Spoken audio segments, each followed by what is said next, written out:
Evangelho, segunda-feira da 13ª semana do Tempo Comum, hoje memória obrigatória de Santo Irineu. O Senhor esteja convosco, Ele está no meio de nós. Proclamação do Evangelho de Jesus Cristo segundo São Mateus. Glória a vós, Senhor.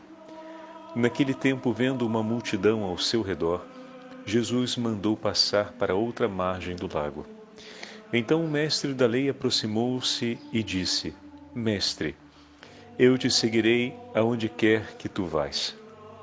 Jesus lhe respondeu: As raposas têm suas tocas e as aves dos céus têm seus ninhos, mas o Filho do Homem não tem onde reclinar a cabeça. Um outro dos discípulos disse a Jesus: Senhor, permite-me que primeiro eu vá sepultar meu pai. Mas Jesus lhe respondeu: Segue-me e deixa que os mortos sepultem os seus mortos. Palavra da salvação. Glória a vós, Senhor.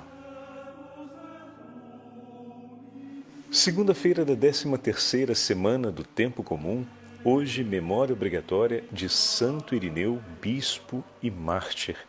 Em nome do Pai, do Filho e do Espírito Santo. Amém. Queridos irmãos e irmãs, retornamos à nossa sequência do 8º capítulo de São Mateus. A Santa Liturgia, passado 13º domingo, nos leva outra vez para o 8º capítulo, para a continuidade após os 3 milagres da misericórdia que meditamos há alguns dias atrás. Mas vejam, meus irmãos, que maravilha esses 2 acontecimentos. O primeiro, estarmos meditando o Evangelho de hoje após meditarmos o Evangelho do último domingo. O último domingo nos entregou o texto de São Marcos, a cura da mulher que sofria de hemorragia durante o caminho que Jesus percorreu até a casa de Jairo para ressuscitar sua filha. E ontem, em nossa meditação, víamos como o Senhor foi acompanhando e preparando o coração de Jairo para um ato de fé intenso. Como o Senhor esperava que aquele pai trouxesse até ele as dores do seu coração, a angústia pela saúde e a vida de sua filha, aquele pai que chegava apenas à compreensão de Jesus como um profeta, ele precisava chegar antes da morte para poder suplicar a Deus uma graça, e Jesus se propõe a acompanhá-lo. Jesus decide fazer o caminho junto com Jairo até a sua casa. E nesse caminho, Jesus vai preparando o coração de Jairo. Talvez não tivéssemos ainda visto os 2 milagres interpostos dessa forma, como a cura da hemorroísa, da mulher que sofria de fortes hemorragias, se torna na vida de Jairo a preparação, e como a vida, aquela experiência de Jairo, retrata muito da nossa experiência pessoal e acaba sendo um eco sobre a nossa caminhada na fé. Muitas vezes vamos até Jesus com uma fé ainda despreparada, ou melhor, uma fé imatura.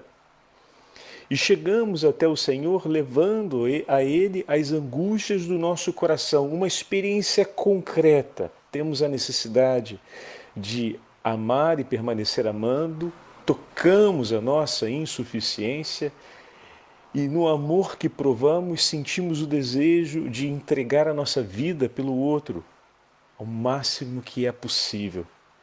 E nesse desejo de entregar a vida, de gerar vida, que só Deus pode gerar, manter e conduzir a vida do homem, como Santo Irineu escreve, hoje nós vamos ter a oportunidade de ouvir, contemplar a Deus é fonte de vida para o homem.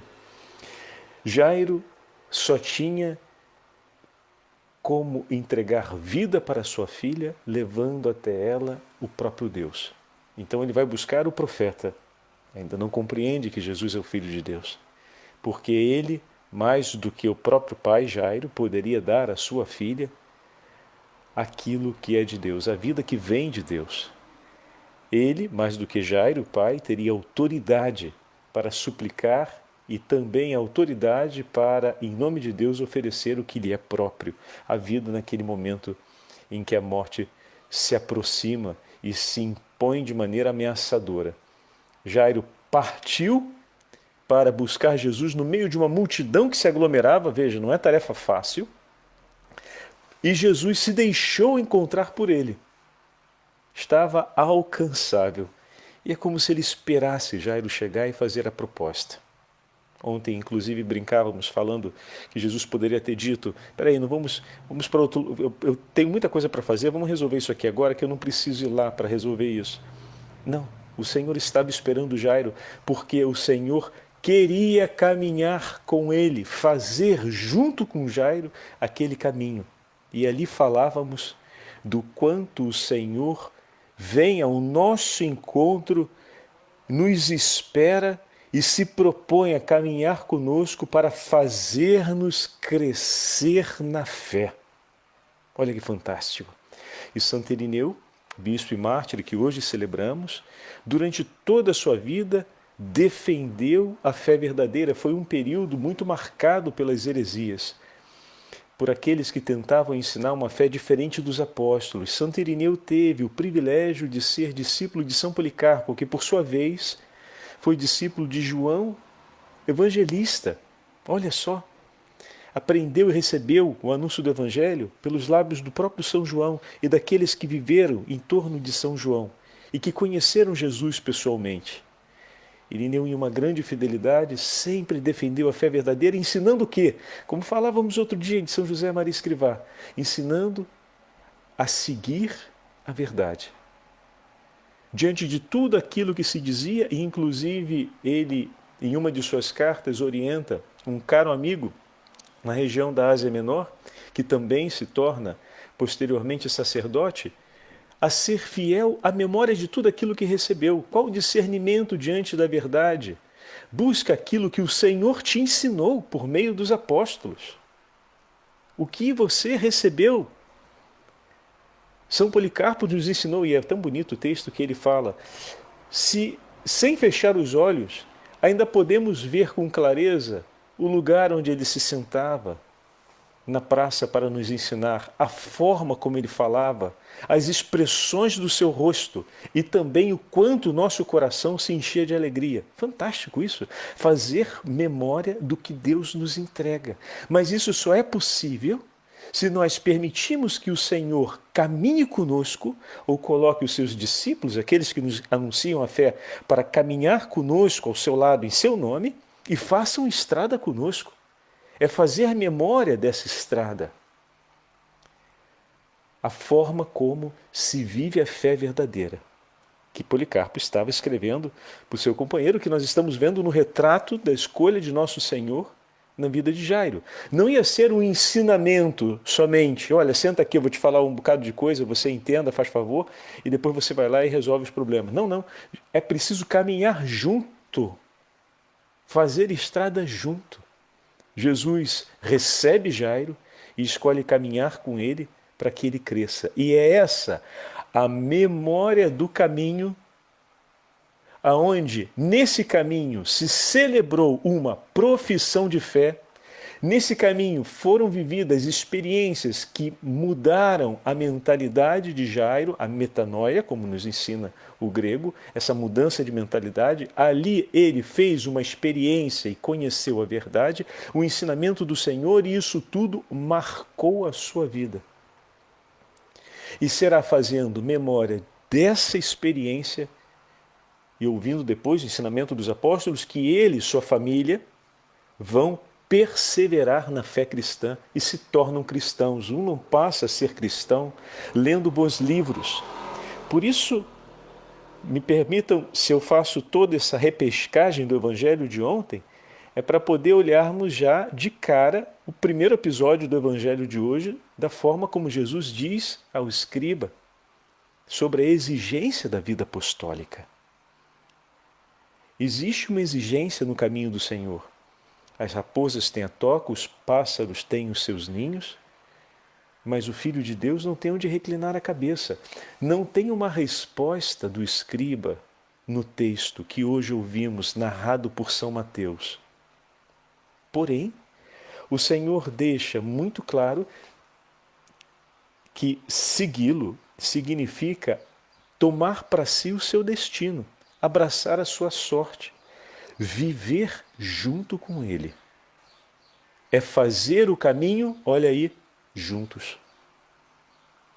E como o Senhor ontem fez esse caminho com Jairo que nós vimos, e hoje ele fala ao discípulo, já estamos no Evangelho de São Mateus, e olhamos esse anúncio, ou melhor, deixa eu pegar aqui a expressão que é usada na Bíblia de Jerusalém, essa exigência apresenta esse caminho da vida vocacional. Jesus faz essa apresentação de uma maneira muito, muito clara, mas não temos qual foi a decisão do escriba. Jesus não coloca um veto, como nós vamos ver no segundo caso do texto de hoje do Evangelho. Jesus simplesmente declara. O escriba vinha ao encontro de Jesus procurando um mestre com seus ensinamentos. É bem verdade que as leituras dos ensinamentos desse mestre, que nenhuma delas ficou escrita, foram os discípulos que escreveram. Esse mestre ensina com palavras, então seguir esse mestre para ouvir as suas palavras poderia ser a grande aquisição do saber. Como vimos na tradição dos padres da igreja, Jesus constantemente é chamado de sabedoria divina. Belíssima essa expressão, muito bonita. Então, bastaria acompanhá-lo e ouvi-lo, e nisso adquirir a sabedoria e o conhecimento de Deus. E poderia estar mais próximo dele. Pé, campainha. Não é exatamente assim. Não é só ouvi-lo. É preciso viver como ele. Essa é uma palavra viva, é o verbo divino, como vai usar a expressão Santo Irineu, belíssima também, que modela aquele que o escuta, que transforma o coração daquele que o recebe, que é chama ardente que ilumina por dentro a alma. Fantástico! Você não passa imparcial. Você não é um espectador, você não assiste um evento e se comove, mais ou menos, pelo evento assistido. Você toma parte, esse evento acontece na sua vida.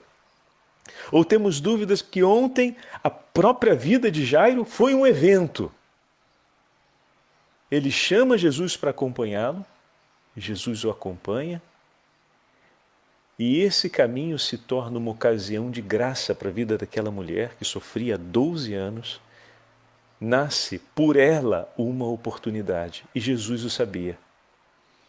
E depois do grande acontecimento de Deus sobre a vida daquela mulher, e para curá-la do medo que poderia ainda estar em seu coração, de ter agido contra a lei de Moisés, Jesus a chama para fora de si. Porque se observarmos bem, aqui tem uma cura interior muito bonita, né? E ao mesmo tempo tem uma passagem que a gente poderia usar os elementos da psicologia para falar sobre a reconstrução ou a reconstrução da estima de si e a possibilidade de afirmar a sua própria identidade, né? Não sou mais a vítima do abuso daqueles que se aproveitaram da minha doença, não sou mais aquela que está à margem, que não consegue afirmar algo sobre si mesmo porque não se sente parte da sociedade.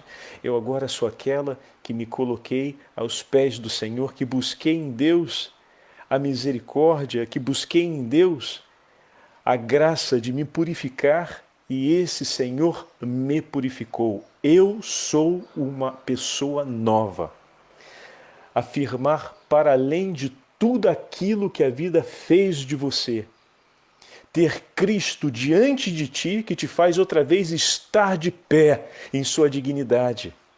E afirmar outra vez o seu valor diante dos olhos de Deus e receber dos olhos e das mãos de Deus um valor a ser reconhecido como pessoa em sociedade. Fantástico! Se descemos numa leitura como essa, é belíssimo o episódio. Porque Jesus sabe, como falávamos ontem, sabe muito bem quem é ela. Como não sabe? Ele olha em volta e ele dá o tempo isso é tão delicado, para que ela consiga falar, para que ela consiga colocar diante dele o que a fazia tremer por dentro. Porque o texto diz que ela estava tremendo, estava morrendo de medo.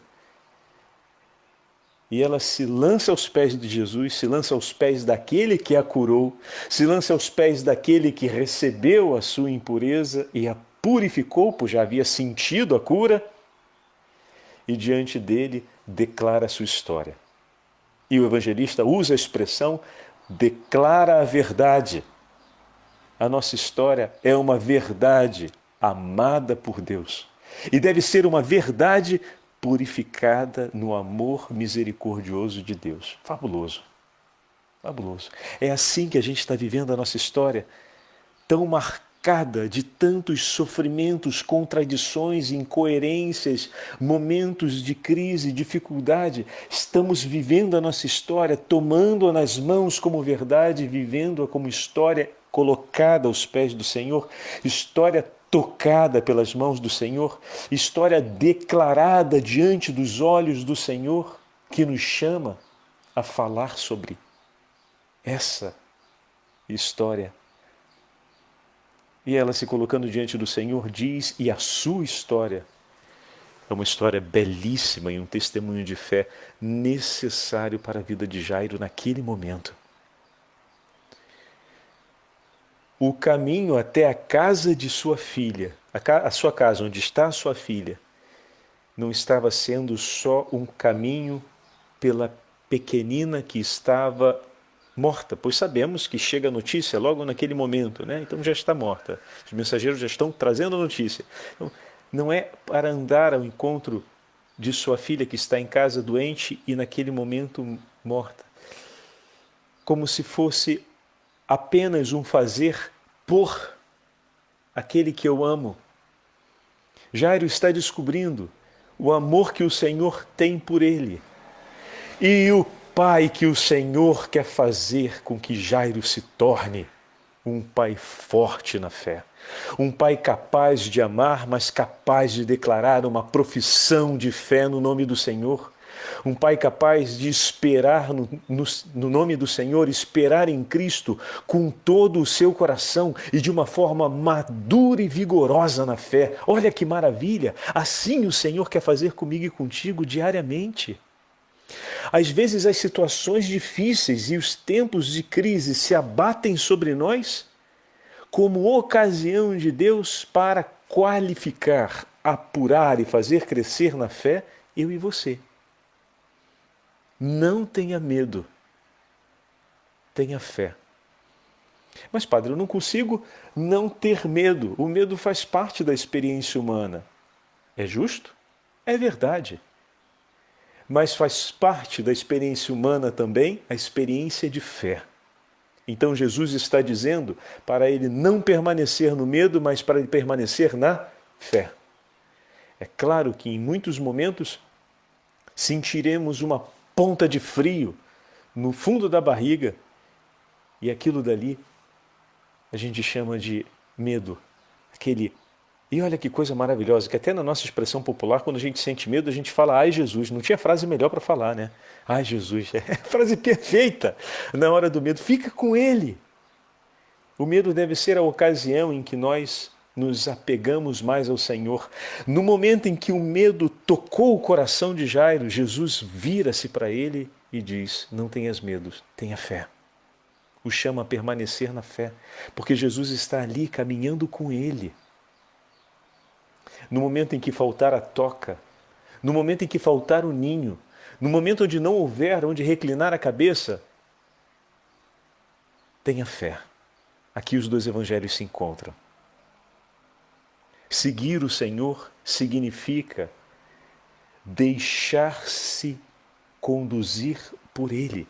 Significa permitir que o Senhor nos leve a crescer na fé. O discipulado não é apenas um ato de escuta ao Senhor, mas é um ato de acolhimento da vida desse Senhor que quer modelar a nossa vida, como modelou a vida da mulher que sofria, como está modelando a vida de Jairo, do pai que ama sua filha, ao pai que entrega um testemunho de fé capaz de chamar a sua filha e toda a sua família de volta para a vida. Ele não foi buscar um profeta com o poder curandeiro para trazer de volta a saúde de sua filha. Ele talvez tivesse no coração, por um instante, uma compreensão limitada a esse ponto. Mas Deus levou até a sua casa o seu próprio filho, ou seja, o próprio Deus colocou os pés ali, o próprio Senhor. O Senhor lhe ofereceu muito mais do que ele poderia esperar. E essa frase que várias vezes repetimos, que os nossos irmãos santos e santas em diversos momentos nos falaram, recuperando aquilo que São Paulo nos ensina em suas cartas, é efetivamente o que estamos vendo no Evangelho. O discípulo do Senhor, aquele que segue, participa de sua sorte, que aprende e que é formado pelo Senhor, passará pelas penúrias e exigências desse discipulado. Viverá esse discipulado à luz da fé. Será sustentado pela companhia do próprio Senhor. E viverá assim, não só o caminho que o seu Senhor fez, mas participará com ele da coroa de sua glória no reino dos céus. Promessa do próprio Senhor. Então vale a pena. Agora, não sabemos a resposta do escriba do Evangelho de hoje, mas olhando para o testemunho de Jairo ontem, podemos maturar a nossa resposta, vendo o que o Senhor fez por Jairo, vendo como o Senhor o leva a crescer na fé, até recolher no coração, junto com a esposa, a filha, Pedro, Tiago e João, o milagre da ressurreição. Eu acredito que Jairo tenha feito uma profissão de fé completa no nome do Senhor. E nós? Diante de todos os sinais que o Senhor tem nos dado, quando vemos a exigência da vida cristã, procuramos também renovar a nossa fé. Quando o medo bate à nossa porta, nos recordamos que Jesus está ali do lado e coloca a mão no nosso ombro e faz-se voz forte sobre os nossos ouvidos, porque o barulho, a confusão do mundo tenta nos dissuadir a deixar de crer e de confiar no Senhor. Mas no meio de todas essas vozes, aquele que caminha conosco se volta para nós e diz: não tenha medo, tenha fé. E naquele momento a gente tem a resposta para dizer: sim, Senhor, mas aumenta a minha fé. Eu tenho, creio, amo e espero, e te peço, aumenta a minha fé. Confio, creio, amo e espero, mas aumenta, Senhor, a minha fé. Faz-me crescer, Jesus, na minha fé, com a consciência de que esse crescimento será graça por toda a nossa família e por todas as demais almas que nos forem confiadas. Ontem fizemos aquela imagem tão bonita. Se Jairo fosse agradecer àquela mulher, o quanto aquela mulher teria a agradecer a Jairo por ter chamado Jesus, né? Não é verdade? Tão delicado isso. Se pudermos usar a nossa fantasia, recuperar hoje aquela imagem da fantasia de ontem, como é bonito, assim como poderíamos agradecer a esse escriba por ter se lançado e, de certa forma, desmascarado um pouco um convencimento que é nosso. Estamos a séculos de distância desse homem, mas ainda temos na nossa cacholinha esse convencimento de que o segmento do Evangelho pode ser uma coisa teórica, pode ser feito só procurando ouvir, ler coisas sobre Jesus, ler coisas positivas, ter atitudes, ou pelo menos uma compreensão ética um pouco melhorada em relação ao que era antes, a partir daquilo que vejo e entendo sobre Jesus, e começar até a achar que Jesus é um cara alto astral e que vamos viver bem, porque Jesus nos ensina, no fundo, é viver bem com pessoas, pronto. Aí a gente já está caindo naquilo que Santo Irineu combateu durante a sua inteira vida. Alto lá que estamos ao passo de começar a deformar o Evangelho e ensinar uma doutrina diferente daquela que o Senhor nos transmitiu através dos apóstolos. Então, vamos pedir hoje a intercessão de São Irineu para que o Senhor aumente a nossa fé e nos conduza no caminho da verdadeira fé. Hoje, o maior influxo que nos leva a não viver a fé é a diversidade de expressões do pensamento e dos estilos de vida. Como se fosse possível ser cristão, ou melhor, crer no nome de Jesus e viver essa, entre aspas, fé no nome de Jesus, independente do modo de vida que você leve. Campanha vermelha. Não, não, não, não, não, não. Professar o nome de cristão significa abraçar um estilo de vida específico, que não coaduna e não encontra confluência com muitos dos estilos de vida que são apresentados nos nossos tempos, que não vai ao encontro dessa vitamina de opiniões onde tudo vale e todo mundo tem razão, desde que a razão de um não incomode a razão do outro. Alto lá. O Evangelho não é bem assim, não. Jesus, quando fala e quando precisa colocar a verdade, ele coloca a verdade e ponto. Por quê? Porque a verdade vai defendida. Onde está a verdade está Cristo. Uma opinião não pode ser maior do que essa. Do que essa qual? A opinião de Jesus? Não, não. A verdade é revelada pelo Senhor. Não pode ser maior. Não tem nada maior do que aquilo que o Senhor nos revela e nos entrega.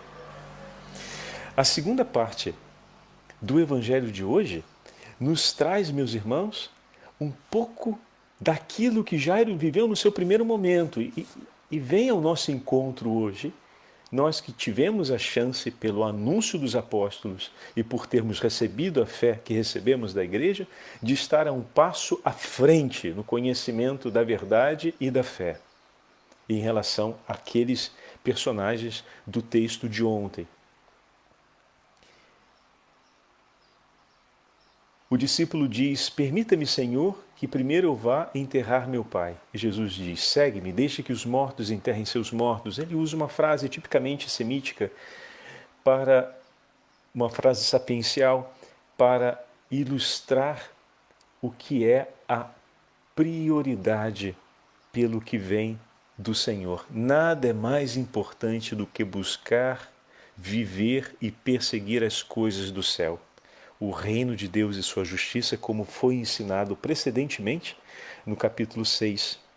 Todas as nossas necessidades e preocupações devem ser entregues e confiadas ao Senhor, sem que venham a antepor a renúncia, a prioridade por aquilo que vem de Deus, o que nos leva até Ele.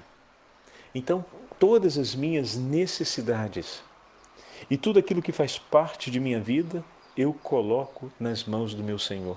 Não significa um descaso com respeito aos mortos, nem uma falta contra o mandamento da lei de Deus de honrar pai e mãe. Mas o Senhor, com essa frase, estabelece aquilo que já foi dito antes: buscai primeiro o reino de Deus e sua justiça, e tudo mais o será acrescentado. O que significa dizer que, pela fé, eu vivo, como falamos e rezamos no Pai Nosso, que as minhas necessidades pertencem ao Senhor. O Senhor conhece todas as coisas e nada é mais importante ao meu coração que seguir ao meu Senhor naquilo que Ele me pede. Me permitam um exemplo. Como mãe dolorosa nos sofrimentos de seu filho, Maria poderia encontrar inúmeras razões para intervir em favor da dramática sorte de seu filho. Mas ela não coloca nenhum de seus sentimentos ou nenhuma das necessidades nas dores de seus afetos à frente daquilo que Deus propõe. Os afetos sofriam duramente, com intensas emoções a respeito daquilo que estava passando Jesus durante o Calvário, mas a Virgem Santíssima permanecia unida ao Senhor, o que significa que não era indiferente às dores e aos afetos de seu coração, mas que nenhum deles, por mais duros que fossem de suportar e de serem vividos, foram suficientemente fortes para roubar a precedência da escuta e do silêncio acolhedor à vontade de Deus. Então, em nenhum momento a Virgem Santíssima abandona a vontade do Senhor, o que significa dizer que ela acompanha seu filho em suas dores, e esse a gente poderia dizer nas dores do filho e nas suas próprias dores, que são unidas por uma entrega, por uma escolha de entrega às dores de seu filho.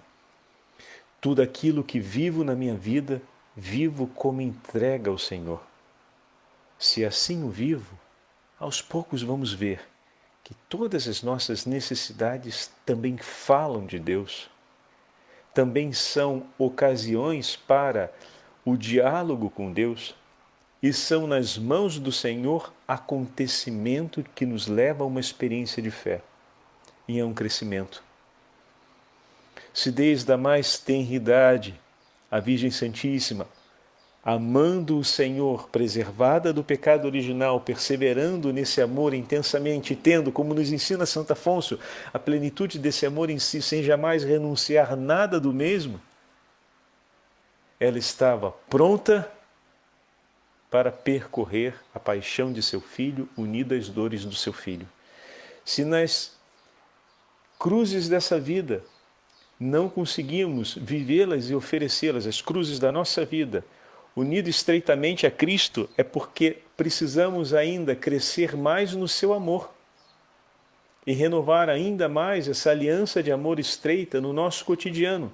Aproveitemos os bons tempos de serenidade que o Senhor nos oferece, seja na oração, seja no momento de bonança em família, para crescermos nesse amor, como temos feito ao longo desse itinerário das meditações, como fazemos a cada domingo quando nos reunimos para a Santa Missa.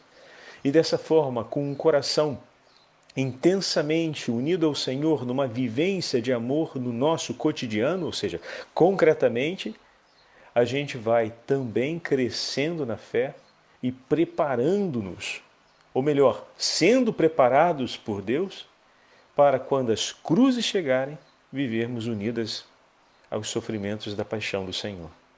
Não se improvisa, se aprende e se vive pouquinho a pouquinho, um dia de cada vez. Peçamos a intercessão de Santo Irineu para que nos acompanhe nessa jornada de fé. Já extrapolamos o nosso horário. O texto de Santo Irineu eu deixo com vocês, é o da Liturgia das Horas de hoje, reservado a ele, a sua memória, onde ele fala a respeito do esplendor de Deus na vida do homem. O Senhor esteja convosco, Ele está no meio de nós, pela intercessão da Santa Mãe de Deus e de Santo Irineu, abençoe-vos o Deus Todo-Poderoso, Pai, Filho e Espírito Santo. Amém.